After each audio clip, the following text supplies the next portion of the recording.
Yo, what is up, guys? Vincenzo from home of Milan coming back at you once again. Furthermore, today we got a nice little win to cover versus Udinese. But before we get into that, make sure you guys are like, comment, subscribe. Make sure you guys are following us on all of our socials at Instagram, X, TikTok, and Bunches, all at home of Milan. So without any further ado, guys, let's jump into this. So in the previous episode, I predicted a draw in this game. And to be honest, we opened up the game with progressive styles of play and getting into great areas and moving the ball well. And we opened up the scoring with some great ball movement and Olivier Giroud with another great move to dummy the pass from Theo Hernandez, and it goes straight into the path of Ruben Loftus-Cheek, and he does well to put away his chance into the bottom corner. And Loftus-Cheek definitely heard the recent criticism he's been receiving, and he responded in the best way possible, not only putting in a Rolls Royce of a performance, but he put his goal away great. And, he was one of our top passers in the game, and he tackled very well, and he was just very on his game today. So I just wanted to tip my hat to Loftus-Cheek, who put in a great performance. Later into the first half, the game was suspended due to some racist chants from the Udinese fans towards Mike Maignan.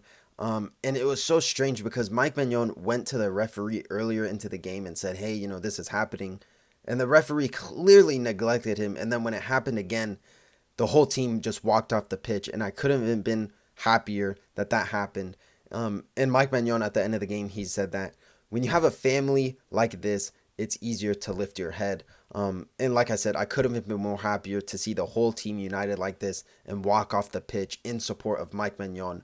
And I was just so happy for this. And it's just kind of ridiculous that this whole racism thing is happening in football, and it's a constant reminder that just nothing has been done to combat racism in not only just football, but in sports. Because obviously we've seen in La Liga that it happens, in the Premier League, obviously in Serie A, it's always been an issue, and it just hasn't been combated. So something needs to happen, and it's absolutely disgusting that this keeps happening, and it's a constant issue that the league has, been suffering. So something needs to happen, but massive shout out to the whole Milan team for being behind Mike Maignan, and just the constant support that he's been receiving is super nice to see.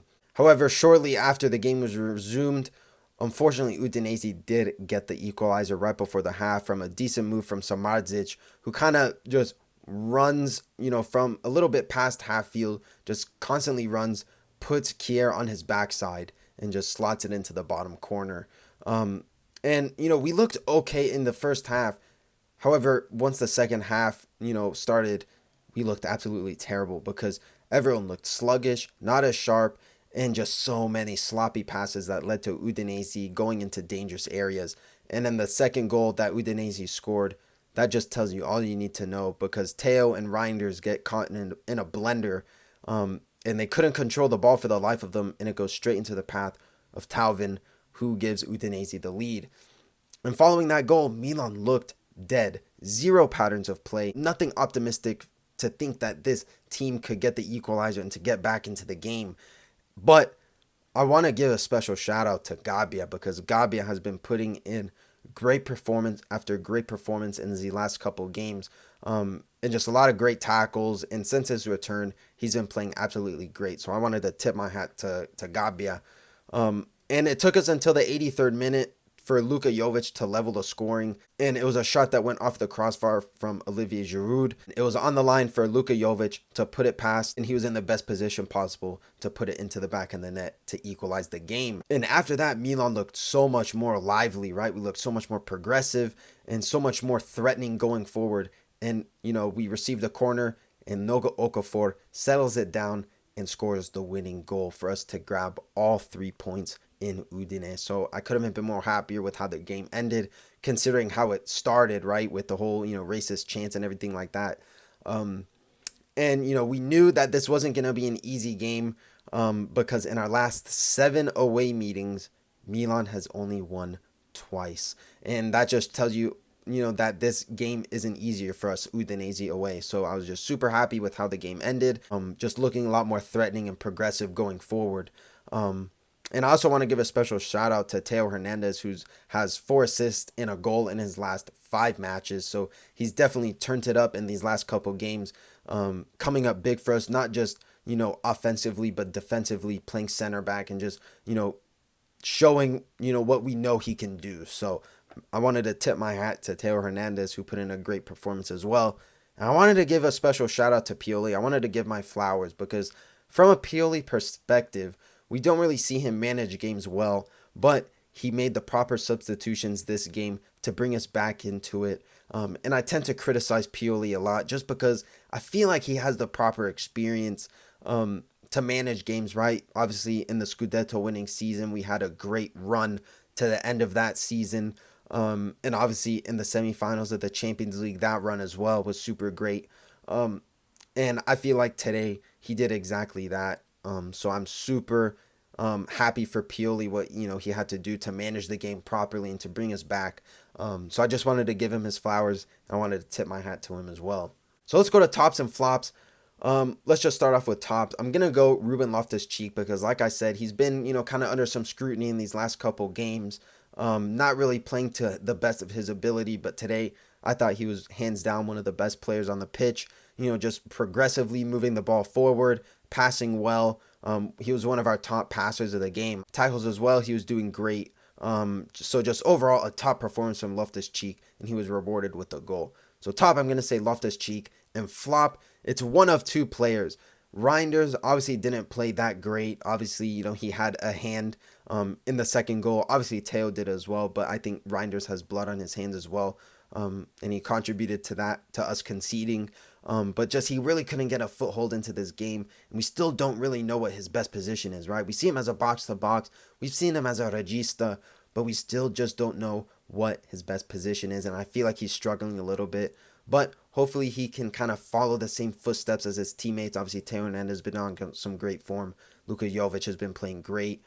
So hopefully he can kind of, follow in the same footsteps as his teammates. But for flop, I'm going to say Calabria because defensively, he was an absolute mess. He made Gabia's job a lot harder than it had to be. And just overall, not convincing at all. And once he came off and Florenzi came on for him, we looked like a serious team and we looked a lot more progressive going forward. And just defensively, we kind of looked a lot more solid as well. So for that reason, Calabria is going to be my flop and my top is going to be Ruben Loftus-Cheek. So let's go to the preview against Bologna in our next game in the San Siro. We take on Bologna, and at the time of recording, Bologna still haven't played, so they still sit in 8th place. But if they do win, then they will jump up to, I believe, 5th place. So Bologna have a lot to play for in this game as much as we do to kind of, maintain that big gap that we have from 3rd place to 4th place. But Bologna have shown that they're one of the more progressive sides in the league. They're kind of tricky. They play a great style. But I'm going to predict for this game a draw just because Bologna have that unpredictability about them. They have some great players. Obviously, Xerxes has been one of their top players as well. Orsolini can kind of turn it on when he has to. And obviously, this is going to be the homecoming of the GOAT, Salamakers. So this is going to be an absolute blockbuster of a match as well, much like the Udinese match. However, I'm going to predict a draw just because Bologna are a tough team to play up against. However, Milan have been on some great form, right? In our last 6 games, we've had 5 wins and a draw. So we've been on some great form recently. So hopefully we can kind of, keep that form going and kind of just maintain that and maybe kind of make a push for, a title charge. Who knows if we kind of continue this form because Inter have some tough fixtures going forward. They have a lot of games to be played in these recent times. So maybe, they can kind of slip up and we can kind of capitalize on their mistakes.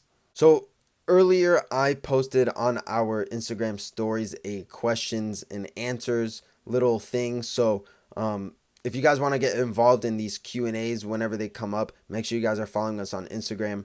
But let's just jump right into this with your broke sugar daddy. Did you expect that 2 goals in under 10 minutes? Because I know I didn't expect, because I know I didn't. I expected a draw or a loss. Yeah, absolutely. I mean, like I said, I predicted a draw. And just 2 goals in the last 10 minutes. It just shows how much more threatening we looked once our substitutions came on, once we had fresh legs.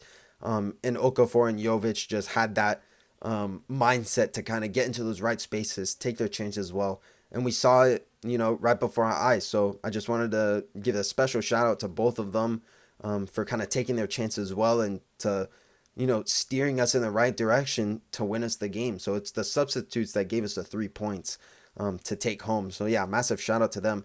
And no, I did not expect it. And, like yourself, I expected a loss or a draw.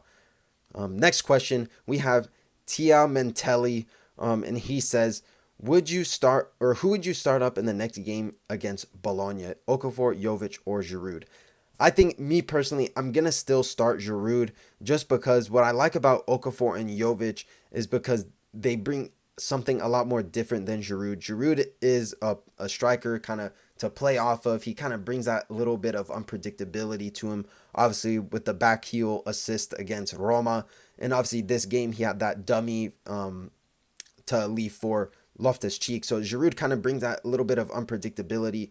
Jovic is kind of like a fox in the box, gets in the right spaces, in the right areas.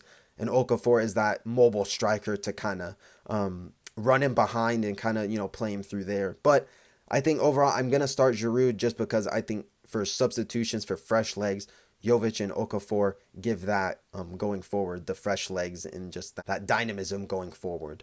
And last question from Smiley Eye Jupy. He says, if Pioli wins the Europa League or the Scudetto race becomes tighter, can he stay? Me personally, I don't think he's going to stay, even if he does win the Europa League or, kind of brings the title race a little bit closer. Because, we've been linked with, obviously, Thiago Motta and Conte in these last couple months.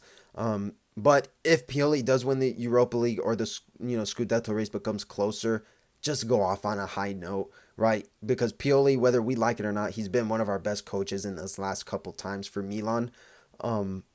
So I'd rather just have him go off on a high note.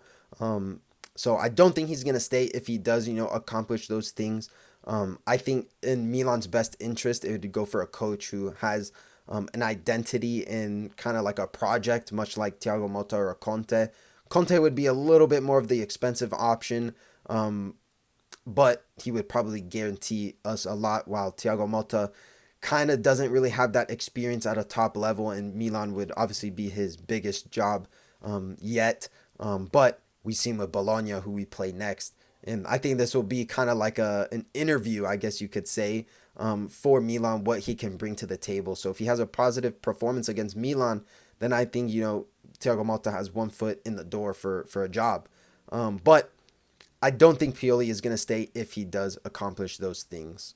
I think that'll do it for this episode, guys. Thank you so much for tuning in. Make sure you guys like, comment, subscribe. Check us out on all of our socials at Instagram, X, TikTok, and Bunches, all at Home in Milan. And I'll see you guys in the next video. Ciao ragazzi.